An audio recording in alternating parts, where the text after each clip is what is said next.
बिस्मिल्लाहिर्रहमानिर्रहीम। अस्सलाम वालेकुम नाज़रीन, आप देख रहे हैं 92.8 विद सादिया अफसार। नाज़रीन, एक तरफ हम देख रहे हैं कि लॉकडाउन में नरमी के बाद कोरोना केसेस की तादाद में इजाफा हो रहा है, लेकिन हुकूमत का जो स्टैंस है वो भी अपनी जगह पर है कि अवाम को जो मज़ीद नुकसान होना है उससे बचाने के लिए सब कुछ किया जा रहा है। अवाम से बार बार अपीलें हो रही हैं कि खुदारा खुद एहसास करें, खुद ख्याल रखें, अपना और अपने प्यारों की ज़िंदगियों को बचाएं।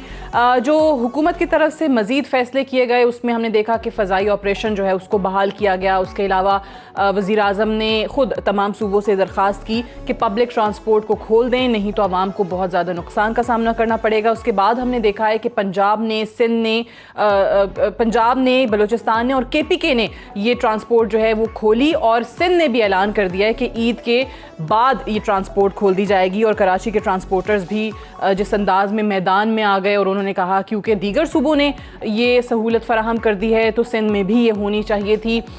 लेकिन क्या वाकई ये वाइज डिसीजन है इस वक्त जब खुद डॉक्टर्स जो हैं वो ये इस्तदा करते नज़र आ रहे हैं कि हमारे पास जो फैसिलिटीज़ हैं वो इतनी नहीं हैं और नरमी के बाद से केसेस की तादाद बढ़ रही है। इस पे हम कमोबेश रोज़ाना ही अपने प्रोग्राम्स में बात करते हैं, आज भी इस पे अपने जो एनालिस्ट्स हैं उनका एनालिसिस आपके सामने रखेंगे। लेकिन सबसे ज़्यादा फोकस आज के प्रोग्राम में हम ये करेंगे कि ये जो एहतसाब का नारा था वज़ीर आज़म इमरान खान साहब का, पूरी पाकिस्तान तहरीक इंसाफ का, वो स्लोगन उनकी अपनी हुकूमत में कहाँ तक पहुँचा है। हम देख रहे हैं कि मुअव्विन ख़ुसूसी हैं वज़ीर आज़म के शहज़ाद अकबर साहब, वो प्रेस कॉन्फ्रेंसेस भी कर रहे हैं, बाकायदा सबूत और शवाहिद जो हैं वो पॉलिटिकल ओपोनेंट्स के ख़िलाफ़ दिए जाते हैं, बताए जाते हैं। शहबाज शरीफ साहब के हवाले से अभी जो मज़ीद इन्फॉर्मेशन आई वो भी हमने उनकी प्रेस कॉन्फ्रेंसेस के अंदर सुनी है, और ये भी वो कह रहे हैं कि जी वो अपनी किक बैक्स जो उनको मिले हैं उनका ट्रेल दे दें, वो बता दें, जवाब दें, नहीं तो रेफरेंस दायर होने वाला है। ऐसे में नैब के अंदर कुछ नए रेफरेंसेस भी हमने देखे हैं। नवाज शरीफ साहब के हवाले से एक नया रेफरेंस आया, फिर एक और रेफरेंस जो है वो तोशा खाना रेफरेंस का है कि 2008 में जब यूसुफ रज़ा गिलानी वज़ीर आज़म थे तो उनसे किस तरीके से एक वाजिबी अदायगियों पर जरदारी साहब ने जो हैं वो गाड़ियाँ ली जो उनको फॉरेन डिग्नेटरीज से तोहफ़ों में मिली थी। इसके अलावा नवाज शरीफ साहब का कोई ओहदा नहीं था लेकिन उन्होंने भी तोशा खाने से गाड़ियाँ ली। सो ये भी अपनी नौइयत का एक पहला केस है कि तोशा खाना के हवाले से इस किस्म का रेफरेंस दायर हो रहा है। लेकिन इसका अंजाम क्या होगा? नैब पे जो तनकीद है वो अपनी जगह जारी है। जिनका एहतसाब हो रहा है वो उसको एहतसाब के तौर पे नहीं देखते, वो इसको एक इंतकाम के तौर पे जो है वो सामने रखते हैं और अपने ओपोनेंट्स के हवाले से बताते हैं कि उनके साथ जो है वो एक और सलूक रखा जा रहा है। दूसरी तरफ हुकूमत के अपने जो इत्तेहादी हैं उनकी तरफ से भी नैब पर तनकीद हो रही है। चौधरी बिरादरान ने कहा कि उनका 19 साल पुराना बंद केस जो है वो खोला जा रहा है। तो ये तमाम चीज़ें किस तरफ जा रही हैं, आज इसी पर हम बात करेंगे। I am joined by a very senior panel of analyst with me today. हमारे साथ मौजूद हैं इरशाद भट्टी साहब, सलीम बुखारी साहब और अनवर लोधी साहब। आप तीनों को हम प्रोग्राम में खुशामदीद कहते हैं, बेहद शुक्रिया आप तीनों का। भट्टी साहब, आप ही से अगर आगाज़ कर लें। नैब के चेयरमैन कहते हैं कि जो लूटी हुई रकूम है उनकी वापसी पर या नैब की किसी भी कार्रवाई पर किसी किस्म का कोई दबाव नहीं है। वाकई कोई दबाव नहीं है? देखिए, दो चीज़ें हैं। आप 2 साल हो गए इमरान खान साहब को इक़्तिदार में आए हुए। इमरान खान साहब का नारा था कि जब हुक्मरान ईमानदार हो तो नीचे करप्शन नहीं होती। ये गलत साबित हो गया। इमरान खान साहब ईमानदार है, मुझे कोई शक नहीं, नेक नीयत है, मुझे कोई शक नहीं, इस मुल्क के लिए उनके दिल में दर्द है, मुझे कोई शक नहीं, लेकिन नीचे जो कुछ हो रहा है उस पर भी मुझे कोई शक नहीं। नंबर 2, इमरान खान साहब ने कहा था 90 दिन में मैं आके करप्शन ख़त्म कर दूंगा, वो भी गलत साबित हो गया। इमरान खान साहब ने कहा था कि जब इमरान खान आएंगे तो 200 अरब स्विस का, दुबई लीक्स का सारा ऐसे हमारे ख़जाने में जमा हो जाएगा। वो जो बाहर से आना था, लेकिन वो जो इसहाक डार ने कहा था वही वाली बात कर रहे हैं? नहीं, वो दूसरा जो पाकिस्तान तहरीक इंसाफ ने कहा था। अच्छा, तो वो भी गलत साबित हो गया। इमरान खान साहब ने पहली तकरीर बनी गाला में की थी कि खुद एहतसाबी घर से शुरू करूँगा, वो भी गलत साबित हो गया क्योंकि इनके इर्द गिर्द 80-90% ऐसा माफिया बैठा हुआ है, कार्टेल बैठा हुआ है। मिसाल के तौर पे बड़ा खूबसूरत है कि खुसरो बख्तियार साहब जो थे ये पीपल्स पार्टी में भी थे, नून में भी थे, तहरीक इंसाफ में भी थे। रज़ाक दाऊद साहब मुशर्रफ में भी थे, काफ लीग में भी थे और इधर भी हैं। फमीदा मिर्ज़ा साहब उनकी स्पीकर भी थी और इधर भी हैं। तो इससे जाहिर होता है ये लोग होनहार और नदीम बाबर साहब शहबाज शरीफ की हर टास्क फोर्स में शामिल थे और अल्हम्दुलिल्लाह इधर भी हैं। ये भी गलत हो गया। तो हम अब तो ये इमरान खान साहब के लिए इनएविटेबल क्यों हैं ये लोग? पाकिस्तान का मतलब क्या, ये था ला इलाहा इल्लल्लाह। अब हम 72 सालों में हमने अपनी मेहनत से बना दिया। पाकिस्तान का मतलब क्या, दब के लुट ते रज के खा। आप देखें, मुझे नहीं लगता शहजा इस एहतसाब को नंगा किया खुसरो बख्तियार ने, रज़ाक दाऊद ने, नदीम बाबर ने, मुबैना तौर पर इन सारों ने, जहांगीर तरीन ने और बाकी ये जो सारों ने, और इसकी कमर तोड़ी शहजाद अकबर साहब ने। अच्छा सर कि आप देखें 2 साल हो गए हैं वो इसके हैं, जितने सबूत वो मेरे काबिल एहतराम भाई शहजाद अकबर साहब मीडिया को दिखाते हैं, इससे आधे सबूत भी अदालतों में चले जाते तो अब तक ये वहां पहुंच जाते। अदालतों में आप अदालतों की हियरिंग देखें, अदालतों की हियरिंग देखें कि हर मर्तबा जज पूछ रहे होते हैं कि किधर है भाई सबूत, हर मर्तबा लूप होल्स निकल रहे होते हैं। अब इसमें कोई शक नहीं, मेहरबान मुआशरा है, मेहरबान अदालतें हैं, हमारे यहाँ करप्शन कोई बड़ी वजह नहीं है, इखलाकियात हमारे यहाँ कोई मसला नहीं है, हम कदम बढ़ाओ हम तुम्हारे साथ हैं, हम एक तकसीम शुदा लोग हैं, हम बुग़्ज़े अली और हुब्बे मुआविया वाले लोग हैं, हम एक दूसरे से करने में कोई शक नहीं। लेकिन बहुत सारी चीज़ें हैं जो हो सकती थी, जो पॉसिबल हो सकती थी। आप सरे महल देखें, एवन फील्ड देखें, नेकलेस कहानियाँ देखें, अल अजीज़िया फ्लैगशिप एवन फील्ड देखें, सारे ख़त्म हो गए। पनामा लीक्स का क्या बना, 25 volumes, first time in the history of Pakistan. मुझे इससे अच्छी रिपोर्ट पर 25 JIT जिसमें बिलावल के सदके के बकरों का भी और कुत्तों की खुराकों का भी था, फलूदे वाले अरबपति, फेरे वाले, पापड़ फरोश, कुछ निकला, कुछ किधर गए, हर इदारा खसारे में है, मुल्क प्लाटों में तकसीम करके बेच दिया है, कोई केस मंतकी अंजाम तक पहुंचा नहीं। अच्छा वो नवाज शरीफ साहब वो भी छूट गए, जरदारी साहब वो भी छूट गए, ओमनी वाले वो भी छूट गए, शहबाज शरीफ साहब वो भी छूट गए, बेनामी जदादें, बेनामी असासे, बेनामी चीनी के कारोबार, बेनामी टीटियां, बेनामी डाके, बेनामी वारदातें, एक ही आज भी एक ही हल है, कल भी एक ही हल है।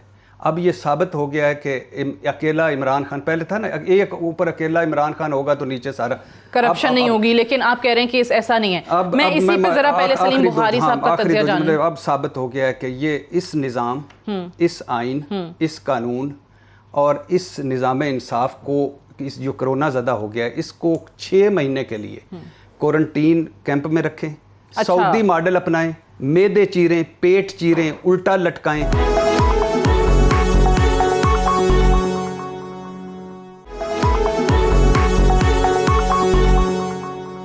सलीम बुखारी साहब, ज़रा ओवरऑल एहतसाब का जो अमल है, ये पूरा प्रोसेस कहाँ तक पहुँचा है, उस पर ज़रा तज्जिया दीजिएगा। प्रेस कॉन्फ्रेंसेस भी हो रही हैं, बहुत बड़े बड़े उसमें सबूत और शवाहिद भी पेश किए जाते हैं।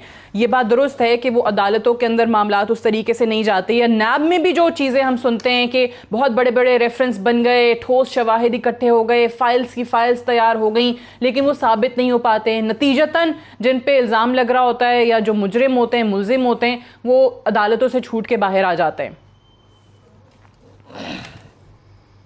बहुत शुक्रिया आपका सादिया अफजाल, आपने मुझे मौका दिया अपने प्रोग्राम में। और दूसरी बात यह है कि मैं बिल्कुल ईमानदारी और सिर्फ दिली से अपना ये सारा वक्त भी भट्टी साहब को देना चाहता हूँ, इसलिए कि उन्होंने जो कुछ अब तक कह दिया है उसमें मज़ीद कुछ कहने की गुंजाइश ही नहीं है। उनकी समय गप पे मैं मुकम्मल तौर पे उनसे इत्तेफाक करता हूँ। एक दो छोटी छोटी बातें जो मैं कहना चाहता हूँ वो ज़रा मैं अर्ज़ कर देता हूँ। शहजाद अकबर साहब का उन्होंने कहा, वो मेरे ख्याल से उनको जितने सीरियस लेने के वो काबिल हैं उससे ज़्यादा उन्हें सीरियस नहीं लेना चाहिए, क्योंकि पहले मुकदमे से लेके और आज आखिरी मुकदमे तक जो कल वो प्रेस कॉन्फ्रेंस कर रहे थे, इस खुशू व खसू के साथ उन्होंने कौम को ये यकीन दिलाया कि सबूत ऐसे हैं कि इनके तो ख़ानदान की नस्लें में नहीं बच सकती, और हर मामले में जो अदालत में गया वहाँ जूत पड़े हैं उनको, चाहे वो गवाहियों के एतबार से था, चाहे वो फैक्ट्स के एतबार से था, चाहे वो दस्तावेज़ के एतबार से था। एक बात तो जहांगीर शहजाद अकबर साहब को तो माफ़ कर दें, उनको तो एक तरफ रखते हैं।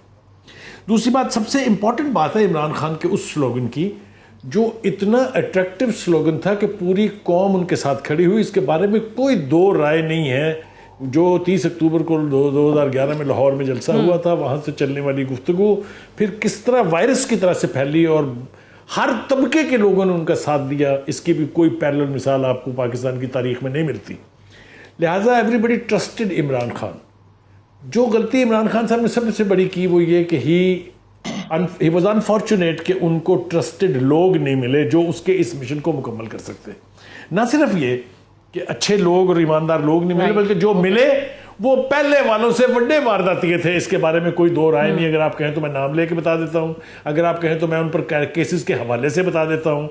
ये अब बिल्कुल अजबर है लोगों को कि कौन कौन वारदातिया था। दो तरह के वारदातिया नसीब मुयसर आए इमरान खान साहब को। एक वो जो उनके विशेष सर्कल में उसे कहूँगा, जो बहुत करीबी सर्कल था, उसमें वारदातिये थे, और एक वो जो उन्होंने तमाम तर अपनी रवायात को कुर्बान करते हुए दूसरी पार्टियों से जो बिल्कुल आप नाम ले सलीम बुखारी साहब, माइग्रेटरी बर्ड्स वो अपने गिर्द इकट्ठे किए। मैं नाम बहुत सारे तो ले दिए भट्टी साहब ने, उसमें तो कुछ ऐड करने की गुंजाइश ही नहीं है। वो तो उन प्यारों में से हैं जो बाहर के, मेरा सवाल चले जो भट्टी साहब से था वो मैं आपसे पूछ लेती हूँ कि इमरान खान साहब के लिए ये लोग फिर नागुज़ीर कैसे हो गए? उनको तो खुद बहुत अच्छे तरीके से अंदाजा था, वो तो खुद कार्टेल्स के माफियाज की बात करते थे, तो ये लोग उनके लिए नागुज़ीर कैसे बन गए? वो इसलिए नागुज़ीर बन गए कि वो जहां से भेजे जा रहे थे या जो उनको भेज रहा था वहां इनकार करना मुमकिन नहीं था। मैं आपको बिल्कुल ईमानदारी से कहता हूँ, I was one of the great admirer of Imran Khan and A friend for 35 years. लेकिन जब वो पटे डालते थे ना, वो तरीके इंसाफ के चुनिया जो है, तो उनको ये नहीं पता होता था कि किस किस के गले में डालनी, बिकॉज वो जानते नहीं थे उनको जी। तो अब आप ये खुद सोच लें कि वो कहाँ से आते थे। ये गालिब ने कहा था आते हैं गैर से ये मज़ामी ख्याल में, तो इमरान खान साहब को ये फसली बटेरे कहाँ से मैसर आते थे? I leave that to guess for your viewers and you also. आगे आ जाइए। ठीक है।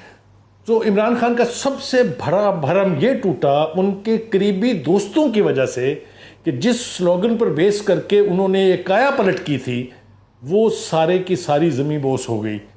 अभी भी आप देख लीजिए कि कोई दो लोग बैठ के अगर इमरान खान साहब के सामने इस हवाले से बात करते हैं तो क्या होता है, क्या तेवर होते हैं इमरान खान साहब के और क्या माहौल बन जाता है। अभी कल की बात है, भट्टी साहब ने सिर्फ शहजाद अकबर को आईना दिखाया था, तो उनकी क्या हालत हो गई थी टीवी प्रोग्राम में। आप ही का चैनल था, मैं रिपीट नहीं करना चाहता।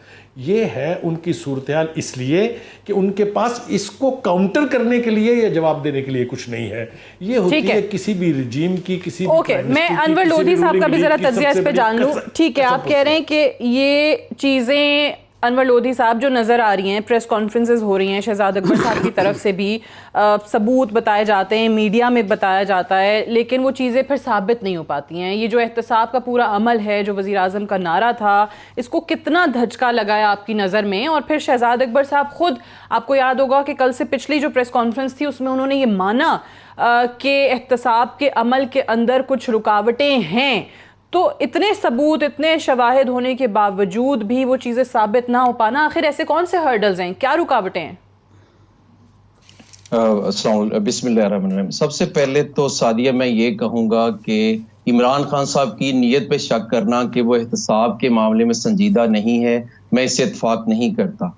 जहाँ तक भट्टी साहब और सलीम बुखारी साहब की ये बात है कि जो एहतसाब के ऑब्जेक्टिव्स थे इमरान खान साहब के, जो उनका स्लोगन था कि मैं आके एहतसाब करूंगा और जो है वो किसी को नहीं स्पेयर करूंगा, वो ऑब्जेक्टिव अभी तक पूरे नहीं हुए। इस हद तक मैं उनसे इत्तेफाक करता हूँ। इमरान खान की हुकूमत जो है वो ज्यादा से ज्यादा ये कर सकती है जो अकबर साहब कर रहे हैं, शहजाद अकबर साहब, कि वो जो हकायक हैं, सबूत हैं, वो अवाम के सामने भी रखें, उसकी पैरवी भी करें अदालतों के अंदर, और उसके बाद जो है वो अदालती निज़ाम अगर जो है उसको किसी मंतकी अंजाम तक नहीं पहुंचाता तो मुझे ये बताएं कि वो इसमें इमरान खान साहब किस हद तक कसूरवार है। और जहां तक ये बात हुई, जो है मेरे साथियों ने बात की कि इनके इर्द गिर्द जो लोग बैठे हुए हैं तो उस वजह से एहतसाब नजर होता हुआ नहीं नजर आ रहा। मैं कहता हूं कि इमरान साहब अगर एहतसाब ना करना चाहते तो ये आटा और चीनी जो है उसके कार्टर पे ये इंक्वायरी कमीशन बनता कभी? पिछली हुकूमतों में भी सब्सिडी बड़ी जबरदस्त आपने बात की, उनमें भी कभी नहीं।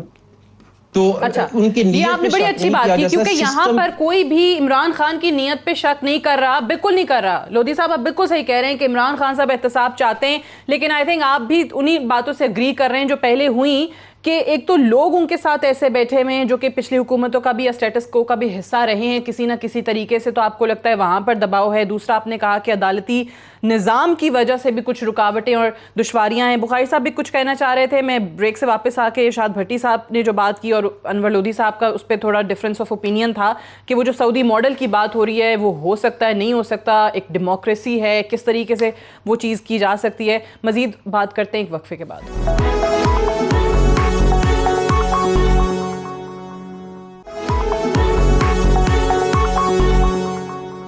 वेलकम बैक प्रोग्राम में एक बार फिर से खुशामदीद। भट्टी साहब, जो ब्रेक पे जाने से पहले बात हो रही थी और आई थिंक सभी ये बात कर रहे हैं कि इमरान खान की नीयत पे कोई शक नहीं कर रहा है कि वो चाहते थे, एहतसाब करना चाहते हैं अभी भी। जो लोधी साहब ने भी हवाला दिया कि देखें आटा चीनी की भी रिपोर्ट्स मंजर आम पर आ गई, लेकिन उस पर भी सवाल हुआ कि बाद में फिर क्या सलूक हुआ। कुछ लोगों को छोटी से बड़ी वजारतें जो हैं वो दे दी गई जिनके नाम उसके अंदर आए। IPPs वाला कमीशन बनना था जो पावर सेक्टर से जुड़ा सबसे बड़ा मुल्क की तारीख का स्कैंडल था, वो डिले हो गया। सो फिर कुछ ना कुछ रुकावटें तो हैं ना। नहीं, सबसे पहले तो बुखारी साहब की ने कहा ना वड्डे वारदातिये, हाँ। तो मैं उनको कहता हूँ वड्डे वारदातिये भी हैं, घुन्ने वारदातिये भी हैं और मीसने वारदातिये भी हैं। और इसमें तो आपने शुरू से ही बात की ना कि इमरान खान साहब नेक ईमानदार आदमी है, अनडाउटेबली सही है, बिल्कुल नेक नियत आदमी अनडाउटेबली। ये ईमानदार नेक नियत अच्छे इंसान थे तो अल्लाह ने चांस दिया। आज इरशाद भट्टी ये गुफ्तगू कर रहा है, वरना मुझे इमरान खान साहब ने प्लाट परमिट नहीं दिए। कोई 1-2 साल में एक एफर्ट की हो ना, उनकी असेंबली में मेजॉरिटी नहीं है, मुझे पता है, पंजाब में भी नहीं है, मरकज में नहीं। इमरान खान साहब कोई एक एफर्ट की हो, इमरान खान साहब ने नैब के साथ बैठे हो कि कानून साजी, ब्यूरोक्रेसी को छूट दे दी, ताजरों को छूट दे दी। शहबाज शरीफ को इमरान खान के दौर में कोट लखपत से निकाल के PEC का चेयरमैन बनाया गया है। ये कभी नहीं हुआ पाकिस्तान में। सही है, हुआ है ना, जिस पे उन्होंने जहांगीर तरीन अगर मुजरम है तो खुसरो बख्तियार पे भी तो इल्जामात हैं, क्यों वजारत है? और नदीम बाबर हर शहबाज शरीफ की उस मौजूद था, उसकी टास्क फोर्स में क्यों मौजूद है? और इसके अलावा ये क्या क्या फर्क पड़ गया था कि फिर आपने अलीम खान को वजीर बना दिया? अभी तो उसके केस तो खत्म हो लेने दें। क्यों, किस लिए, सब्सिडी किधर है, क्यों लूट ले रहे? ये चीजें हैं, तो ये चीजें कहने का मकसद है ये इमरान खान साहब ने तब्दील करना था और इसका ये उन्हीं की जिम्मेदारी। चीजें जो कर सकते थे आप कह रहे हैं कि वो भी नहीं की। नैब के बेहतर करने के लिए चेयरमैन नैब के साथ या नैब के साथ कब बैठे हैं, ये भी बात है। व्हाइट कॉलर क्राइम स्पेशलिस्ट कानून साजी बदले, नैब को मजबूत करें, इदारों को खड़ा करें। डेमोक्रेसी है नहीं, लेकिन बाकी सारी चीजें डेमोक्रेसी के नाम पे चल रही हैं। सादिया, आखिरी मैं बुखारी साहब प्रेस कॉन्फ्रेंस हो रही है, मैं बुखारी साहब से 30 सेकंड की माजरत, 30 सेकंड की प्रेस कॉन्फ्रेंस हो रही है। प्रेस कॉन्फ्रेंस क्यों? मीडिया में लड़ाई लड़नी है, मीडिया जज है, मीडिया में किसी को गुनाहगार बेगुनाह करना है, मीडिया ने सजा देनी है। इतना जोर, इतनी ताकत, इतनी अहलियत, इतनी काबिलियत अदालतों में लगाओ, अदालतों में लगा लें, प्रेस कॉन्फ्रेंसेस को छोड़ दें। जी बुखारी साहब फरमाइए। माजरत बुखारी साहब से। नहीं, मोस्ट वेलकम। आज तो मेरा दिल चाह रहा है मैं अपना सारा टाइम तो मैं दे दूं इरशाद भट्टी। मैं ईमानदारी से कह रहा हूँ कि बिल्कुल सरकारिज्म नहीं है। सही। देखिए गुजारिश ये है, भट्टी साहब की गुफ्तगू को हम बेस बना लेते हैं। ये सारी बातें एक हमदर्दी कर सकता है, और मेरी भी दुआ है अपने सामीन से भी, आप लोगों से भी, सबसे, कि खुदा के वास्ते इसी स्पिरिट में अगर आप देख लिया करें। मैं भी दावेदार हूँ कि इमरान खान मेरा 35 साल से दोस्त है, मैं भी दावेदार हूँ कि वो ऑनेस्ट आदमी है। मैंने हमेशा ये कहा है, लोधी साहब को पता नहीं क्यों ये पता नहीं है। जो इश्यूज़ हैं वो ज़रा उसकी तरफ मुझे जो गुंजाइश रह गई है भट्टी साहब के कहने में, वो ये है कि 2 तरीके होते हैं किसी एहतसाब के प्रोसेस को क्रेडिबल बनाने के। एक आपका जुडिशल सिस्टम बहुत स्ट्रॉन्ग हो, जहाँ से वहाँ ठा इबरतनाक सजाएं हो ताकि लोग इबरत पकड़ें। हमारे यहाँ वो वीक है, इस्टेब्लिश्ड है, फैक्ट है, इसमें कोई। जो चीज़ इमरान खान साहब कर सकते थे और उन्होंने नहीं की, ज़रा उसकी तरफ आते हैं। खान साहब, अगर आप सिर्फ ये मिसाल बना देते कि एहतसाब अक्रॉस द बोर्ड होता है, वन आइड जैक नहीं होता। अगर आप अलीमा खान पर इल्जाम आया था, आप कहते no go through the process, चाहे आप नैब में, आपको जाना पड़ेगा, नैब पकड़े इनको। अगर आप अलीम खान को पेश कर देते, अगर आप जहांगीर तरीन को पेश कर देते, अगर आप परवेज खट्टर को पेश कर देते, अगर आप BTR जो है उसकी इंक्वायरी कर देते, मालम जब्बा को नैब के सुपुर्द कर देते, दुनिया का कोई बंदा उठ के नहीं कह सकता था कि ये एहतसाब नहीं है। अपोजिशन का ये नारा कुव्वत इसलिए पकड़ गया कि आपने एक वन आइड जैक को चेयरमैन नैब लगा दिया और खुद उसके मुताज हो गए। क्यों? ये बहुत बड़ी डिबेट है। लोधी साहब गौर कीजिएगा मेरे अल्फाज पर मैं क्या कह रहा हूं। क्यों क्रिपल्ड हैं वो? क्यों इन लोगों के सामने नहीं आने देते? नाम अगर भट्टी साहब ले रहे हैं, मैं ना सिर्फ उसको एंडोर्स कर रहा हूं, किसको नहीं पता कि खुसरो बख्तियार ने क्या किया है, जहांगीर तरीन ने क्या किया है, रज़ाक दाऊद ने क्या किया है, नदीम बाबर ने क्या किया? आपको नहीं पता लोधी साहब? What has Imran Khan done? Nothing. That is why उसका ये स्लोगन जो है ये वीक हुआ है, उसकी पोजीशन कॉम्प्रोमाइज हुई है। ठीक है लोधी साहब, यानी बात वही है कि जो आप चीजें कह रहे हैं कि सिस्टम के अंदर कुछ खामियां हैं, कमियां हैं, कजियां हैं, वो बात अपनी जगह पर तमाम लोग उससे एग्री कर रहे हैं, लेकिन जो चीजें इमरान खान साहब के बस में थी या हैं, जो वो कर सकते थे, ये कह रहे हैं वो नहीं हो रही हैं।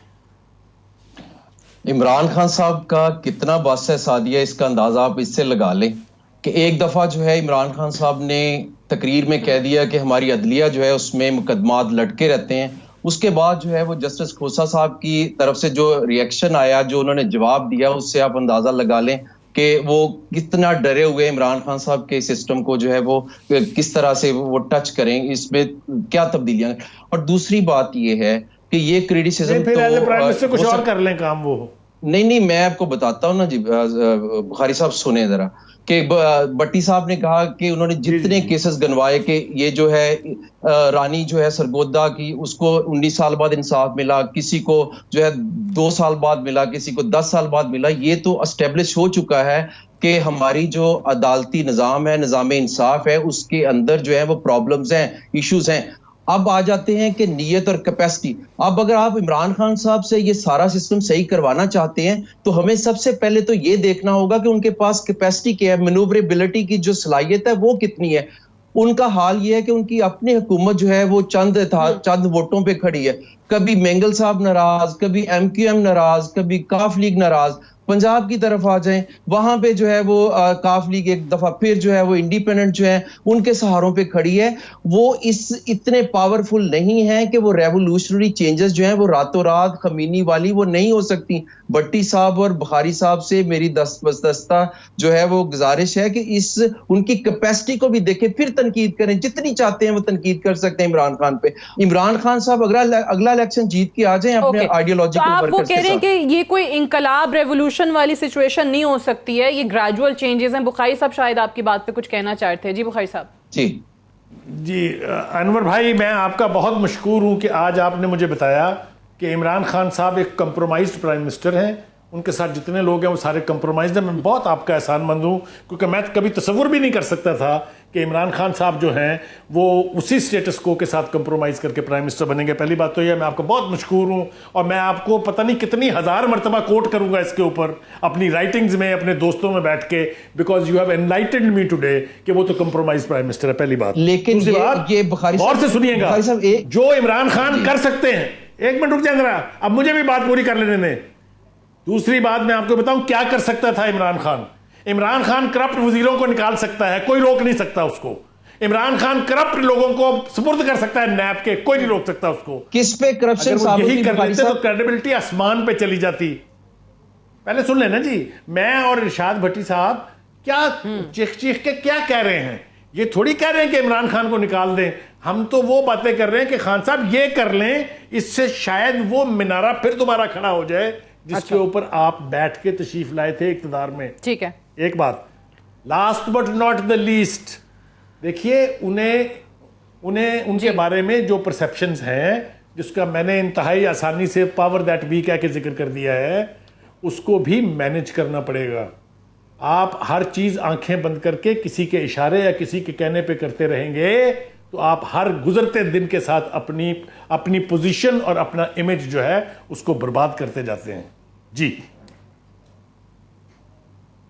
बुखारी साहब ने ये साहब, ये जो बात इन्होंने की कि देखें कि कैपेसिटी क्या है, वो भी देखें, इत्तेहादी भी शुरू हो गए। तो चौधरी बिरादरान वाला आपको लग रहा है कि मुलाकातें जब हुई जहांगीर तरीन से और ख्वाजा बिरादरान से, तो उसके बाद ये सियासी दबाव के तौर पे नैब की तरफ से केस वे सामने आया? हाँ, देखिए इमरान खान क्या है, इमरान खान नाम है होप का।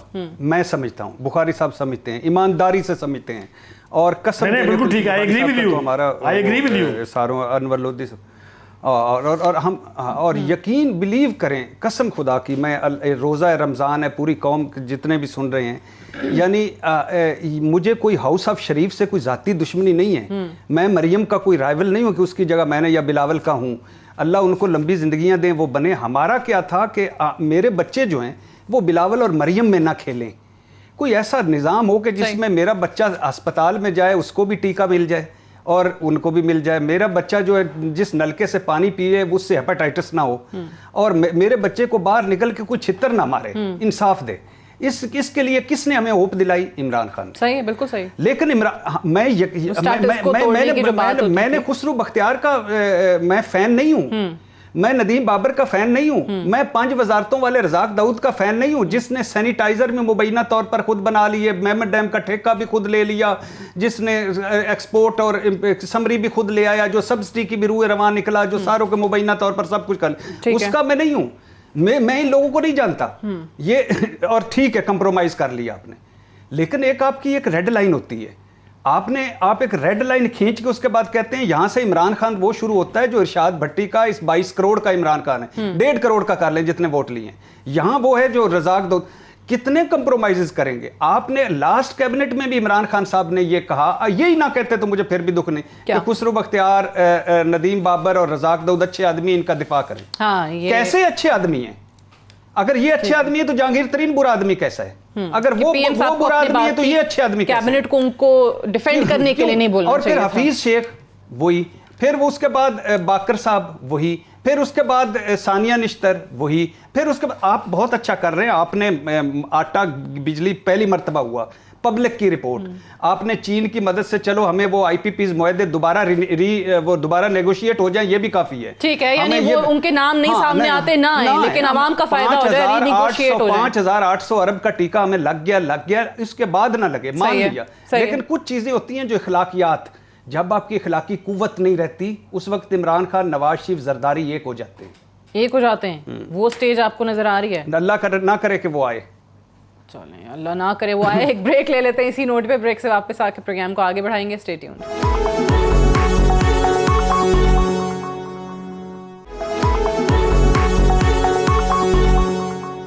Welcome back. प्रोग्राम में एक बार फिर से खुशामदीद। लोधी साहब, मैं ब्रेक में भी अभी इरशाद भट्टी साहब क्योंकि स्टूडियो में मौजूद हैं, तो ब्रेक में उनसे बात कर रही थी कि जो ये कह रहे हैं कि जी सऊदी मॉडल होना चाहिए, MBS वाला ये जो निज़ाम है जो उसने किया वही होना चाहिए।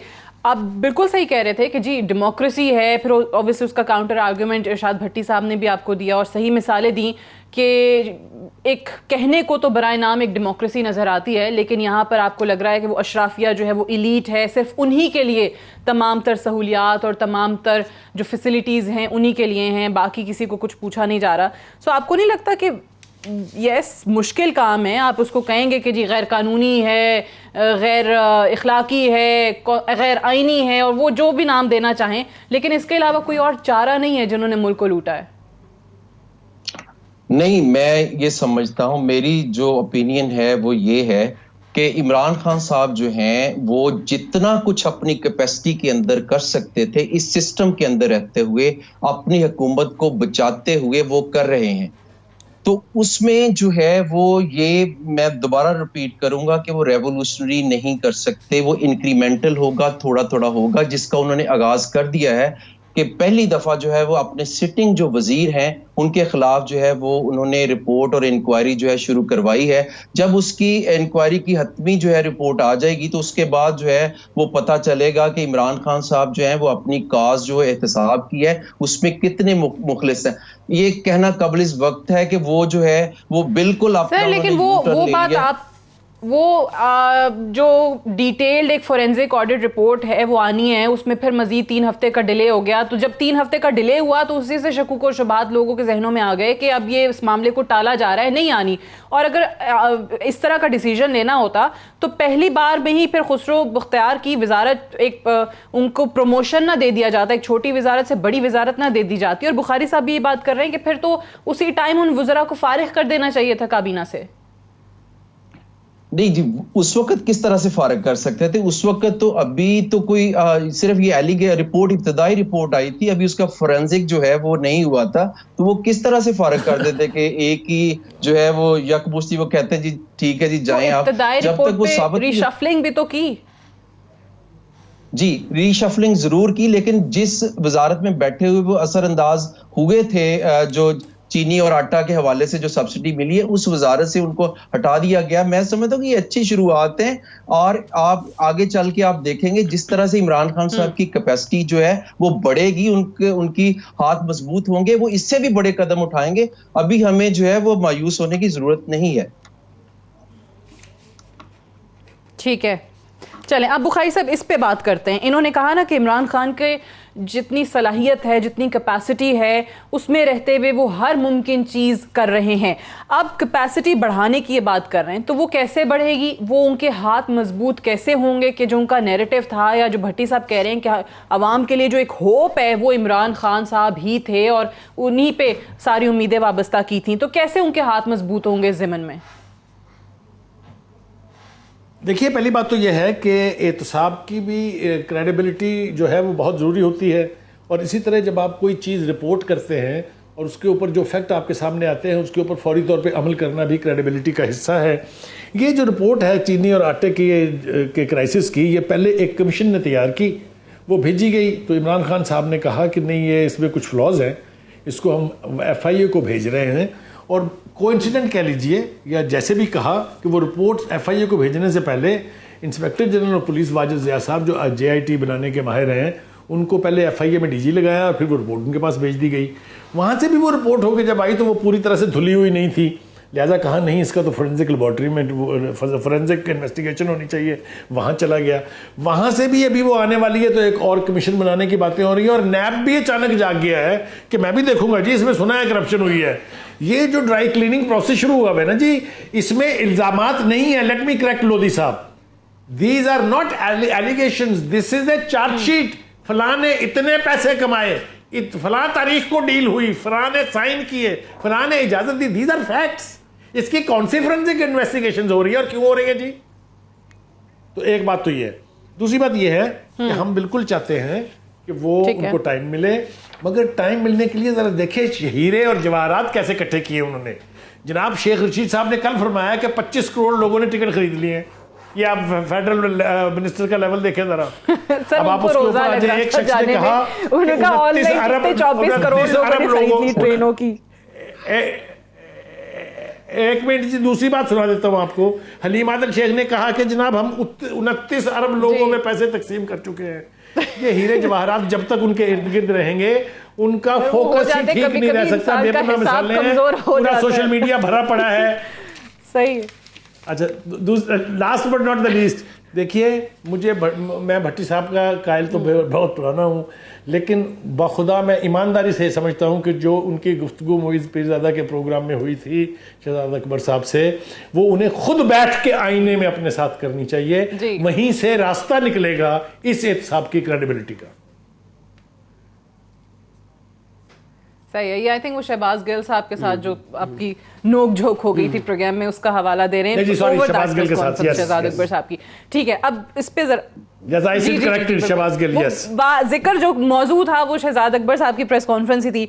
बट भट्टी साहब, ये बार बार बात जो हो रही है कि वज़ीर आज़म साहब के हाथ मजबूत होने चाहिए, जो कि आहिस्ता आहिस्ता होंगे। NAB मजबूत होता आपको दिखाई दे रहा है? किसी सूरत हो जाएगा? जो आपने भी कहा कि कब वज़ीर आज़म बैठे हैं NAB के साथ, या कोई तजावीज़ सामने आई हैं? मैं कह रहा हूँ कि आज NAB खुसरो बख्तियार, जहांगीर तरीन, उसके अलावा नदीम बाबर, रज़ाक दाऊद और BRT और मालम जब्बा और ज़मीन केस और सारा कुछ केस, और इन सारों केसों को बाकियों को छोड़ के हाथ में पकड़ ले तो NAB मजबूत हो जाएगा। NAB पहले भी मजबूत है। NAB का मैं हामी तो अभी जो NAB की तरफ से बार बार, और आपके फेवरेट शेख रशीद साहब जो प्रेडिक्शंस के माहिर हैं, वो फिर कह रहे हैं कि 31 जुलाई से पहले झाड़ू फिर जाएगा, हुकूमती लोग भी आएंगे शिकंजे में। शेख साहब असिस्टेंट वाइस डिप्टी क्लर्क हैं NAB के, क्या हैं? अच्छा, ये तर्जमान है NAB के। और 80 तेरे हो चुके हैं हद से, और कितने बंदे मर चुके हैं, और तेरा कोई रेलवे खसारे में डूब गया, दिवालिया के करीब पहुंच गया है, और रेलवे का कोई हाल नहीं है। दुनिया बुलेट ट्रेन पे पहुंच गई है, हमारे फाटक बंद नहीं हो रहे।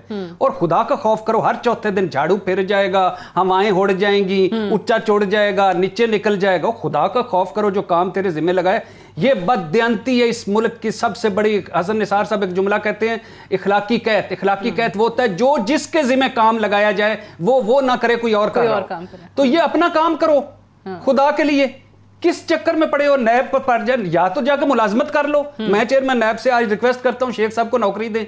अगर जो नौकरी मिल जाती है तो वहां बैठ के हमें खुशखबरियां इतलाएं देते रहो। या एक महकमा इमरान खान ने आपके जिम्मे लगाया, उस महकमे का कुछ करो। कह तो रहे 24 करोड़ लोग ट्रेनों की टिकटें खरीद गए। किन चक्करों में पड़े हुए? अच्छा, लेकिन ये नैब की तरफ से भी तो कहा जा रहा है ना कि देखें जो पुराने केसेस हैं वो हम उनको अलमारियों की जीनत नहीं बना सकते, उनको भी वाइंड अप करना है, कोई दबाव भी नहीं लेंगे। तो ये आपको लग रहा है कि वो जो बयान था हवाओं का रुख तब्दील हो रहा है वो ईद के बाद वाकई नजर आने वाला है? देखिए, मैं फिर कह रहा हूँ, खुदा के लिए इस दो चीज़ें हैं, मेरी दुआ है, मैं लंबे चौड़े में नहीं जाता। एक तो होप ना टूटे हमारी इस कौम की, दूसरा एहतसाब गाली ना बने, मजाक ना बने।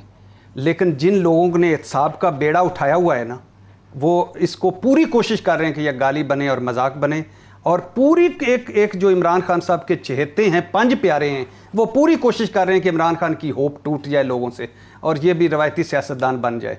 मेरी फिर दुआ है कि अल्लाह ऐसा ना हो, अल्लाह करे कि ये डिलीवर, अभी 3 साल है उनको, अल्लाह करे वो करे। वो कहते हैं मैं फाइटर हूँ, मैं हार के जीतता हूँ, मैं करता हूँ, तो अल्लाह करे ऐसा हो, होप ना टूटे। बट लोधी साहब, चले ये बताइएगा, जिस तरीके से ये बात हो रही है कि उम्मीद जो है वो इमरान खान से जुड़ी हुई है, वो ना टूटे, लोग पूरी कोशिश कर रहे हैं कि किसी तरीके से उनको नाकाम किया जाए। ये खुसरो बख्तियार, रज़ाक दाऊद, नदीम बाबर ने अगले किसी हुकूमत में बैठे होना है, मैंने और बुखारी साहब और अनवर लोधी साहब ने इधर बैठ के दुख के इजहार कर रहे होना है। ये दुख है सबसे। एहतसाब की जो बात है, वो एहतसाब सबको उसी वक्त तक अच्छा लग रहा होता है ना जब तक किसी दूसरे का हो रहा हो। अपने पे बात आती है तो कहते हैं सियासी इंतकाम का निशाना बनाया जा रहा है, मेरे साथ बड़ी ज्यादती हो रही है। लेकिन वो अभी मुझे याद आ गया, कल के प्रोग्राम में भी कोई तारीफ कर रहा था गुलाम सरवर साहब की, कि उन्होंने बड़ा वेलकम किया नैब को कि जी अच्छा ठीक है, आपने सवाल करने आए, मैं हर चीज़ का जवाब दूंगा। सो ये हुकूमती लोगों की तरफ जो शिकवा है अपोजिशन का कि बात नहीं जाती, नैब नहीं जाता, वहाँ एहतसाब नहीं करता, क्रॉस द बोर्ड नहीं होता, ये चीज़ नज़र आने वाली है ईद के बाद?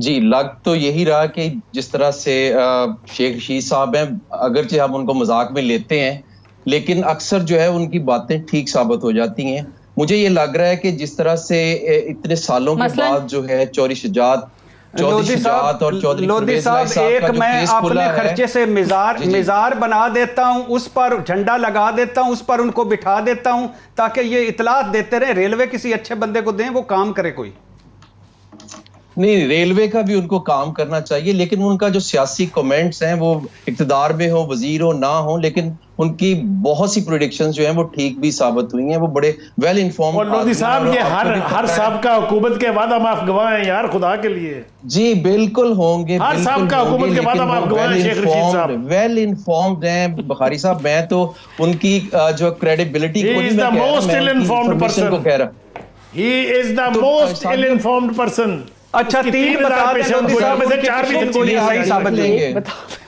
भट्टी साहब, जुलाई के बाद ये जो 31 जुलाई तक आप देख लेंगे। कह रहे कोई, अच्छा कोई एक बता दे प्रेडिक्शन जो सही साबित हुई उनकी। तारीखें तो देते थे वो, याद है आपको, बड़ी ईद से पहले, कुर्बानी की ईद से पहले कुर्बानी हो जाएगी और पता नहीं क्या क्या, मंगल के बाद बहुत 3 साल की ईदें गुजर चुकी हैं उसके बाद। सादिया, कुर्बानी तो हुई, फिर कुर्बानी तो हुई, मियां साहब जेल के अंदर गए।